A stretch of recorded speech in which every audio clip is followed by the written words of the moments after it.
Hi, it's Charlie Minato from halfwheel.com, and this is another humidor review.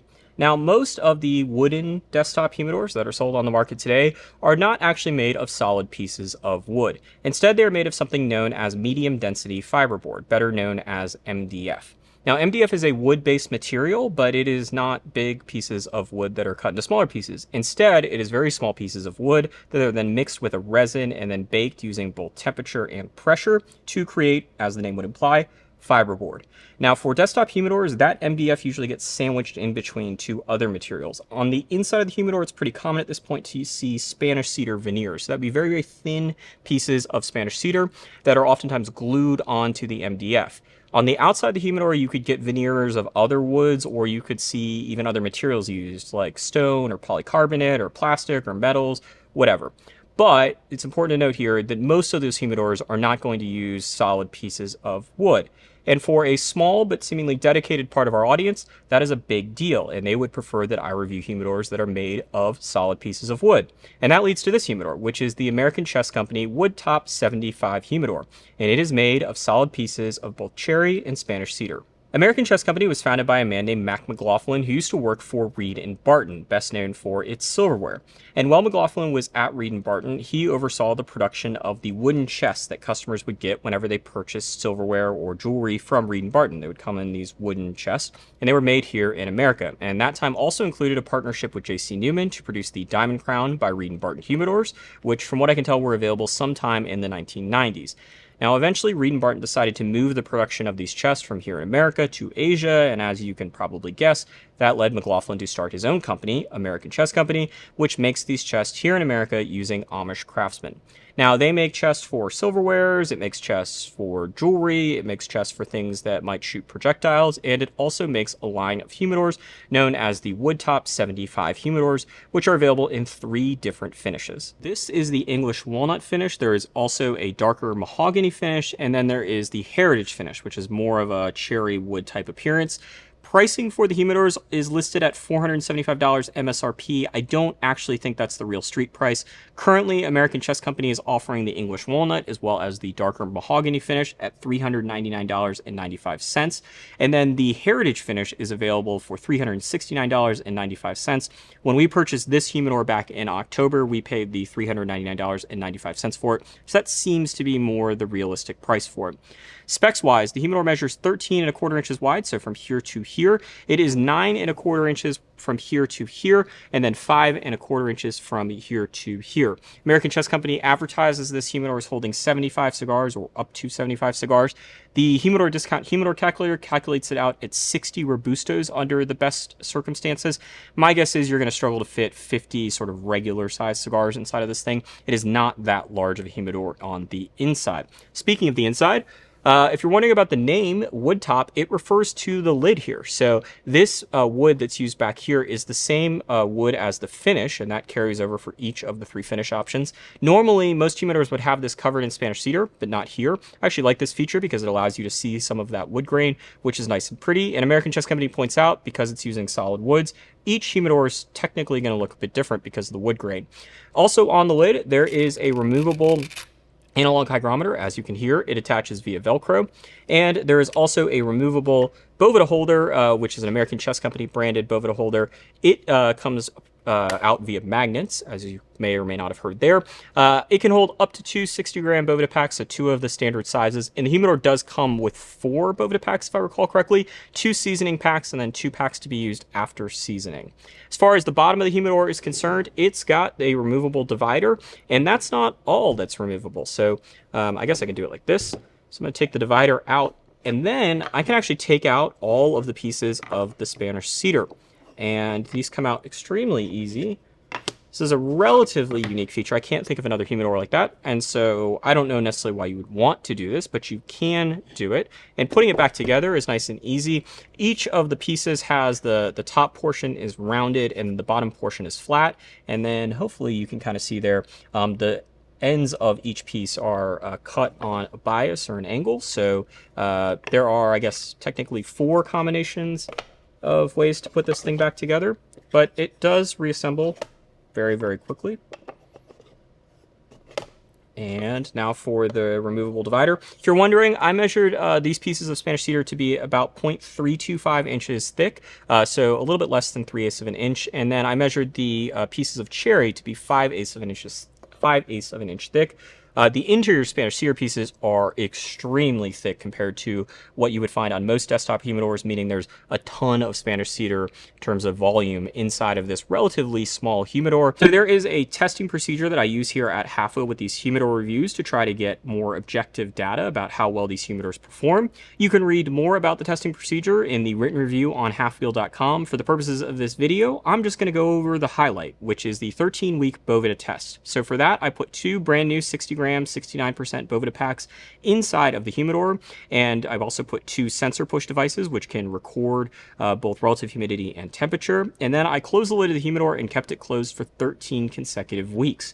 The graph on the screen is showing the data from the sensor push devices, and what you can see is that the relative humidity fluctuated between 68 and 72% for the most part, sort of once it got after seasoning, and that's really good. It's not the best I've ever seen, but it's more than enough to where I'd feel comfortable putting cigars inside of here and not having to worry about whether or not they're being stored improperly. So on to the pros and the cons. I'm going to start out with the good stuff, and in specific, I'm going to start out by repeating myself. So number one is answering this question: is this humidor going to store my cigars properly? It's the most important question for me, and I would imagine for most people buying humidors. And the answer in the case of the WoodTop 75 and how it performed on the objective data portion of this review, it passed, and it's sort of a pass-fail thing, and this passed with, I would say, a decent margin. Again, not the best results I've ever seen, but more than enough from the data portion to suggest that my cigars are going to be just fine inside of this humidor. Number two is also something that I've alluded to previously, which is the woodworking. Most humidors basically look like shoeboxes, at least desktop humidors. This humidor does not, and that's because of all this woodwork that's going on. There's these milling, these lines here at the bottom. Again, not a woodworker, not sure that's the best term. And then on the lid in particular, there's just a ton of detail. There's curves, there's angles, there's there's the top of the humidor that sort of raises out of it. And it even does extend on the inside here. There are joints and things like that that you can see that are done differently than most humidors. While the overall look is a bit antique-y for me, I certainly understand that this humidor looks very different in terms of the woodworking than the vast majority of humidors that are sold today, and I have a lot of respect for the woodworking that is on this humidor. Number three is that I feel like this is probably one of the least expensive, if not the least expensive, desktop humidor that is made in America that you can purchase today. Now, it is on the smaller side of a desktop humidor, and again, probably going to be difficult to store 50 normal size cigars here, but most of the American-made desktop humidors are going to be north of $500 and really kind of pushing close to $1,000. This can be had, depending on the model, for less than $400 before tax and shipping, and that is saying something because that is a pretty different price point than most of the things from a lot of the other American-made companies, of which there admittedly aren't that many.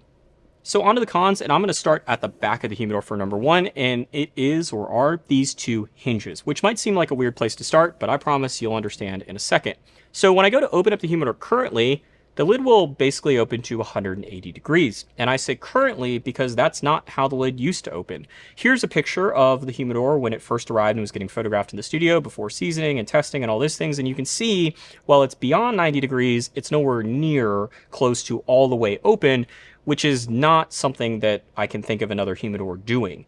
And it does seem like it's related to these hinges, which do seem to be on the cheaper side. And even amongst cheap humidors, typically, if they're going to be hinges at the back of the humidor, they will be beefier. There might be hinges in more than 2 locations.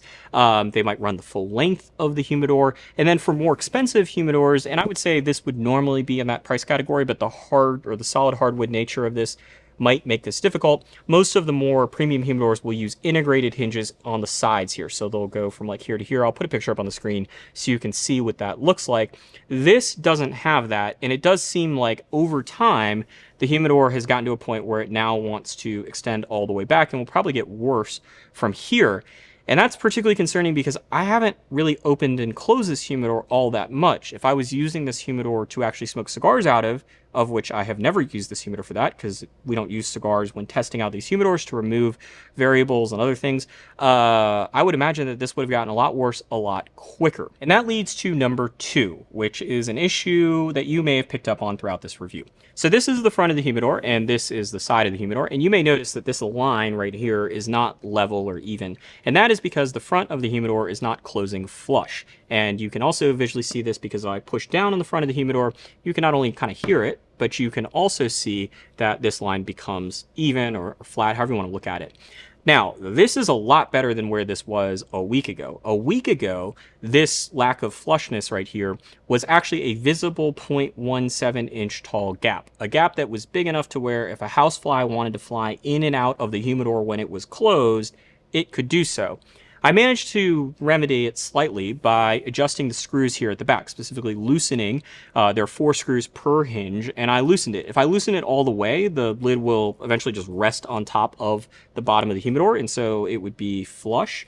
But unfortunately, it was a little too wobbly when opening and closing the humidor for my liking, so I found some sort of happy medium where the visible gap would be gone, the humidor would close close-ish to flush, and the lid would seem relatively firm when opening and closing. Now, I don't think this is an isolated incident, and that's because, at least as of the middle of August 2023, if I go to American Chess Company's website and I click on the mahogany version of this humidor, I can see a picture of a humidor that appears to have the same issue that I was having with the visible gap at the front of the humidor. Now, you might be wondering, rightfully, wait a minute, didn't you just tell me this humidor did really well during testing? And it did. That data is the data. This issue has gotten progressively worse over time. I didn't really notice that the humidor wasn't aligning flush until midway through the Boveda test. We have some sort of check-in points for me to do throughout that test just to make sure things like this aren't developing and to make notes about them. And you may also remember at that during that Boveda test that the humidity sort of spiked towards the end. That, I'm pretty sure, was related to me coming over and pushing down the humidor at some point because I had seen that it had gotten out of flush and just wanted to make sure that it was given the best shot to perform well. So I closed it, and I suspect I got it to a bit of a better point.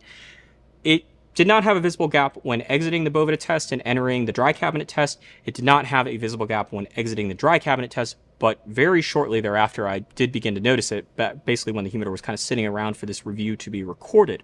And it has gotten a lot worse over the last 6 weeks. So number 3 is a minor annoyance compared to number 2, but an annoyance nonetheless. And like so many other of these magnetically held Boveda holders before it, I have had issues with getting this thing to stay on.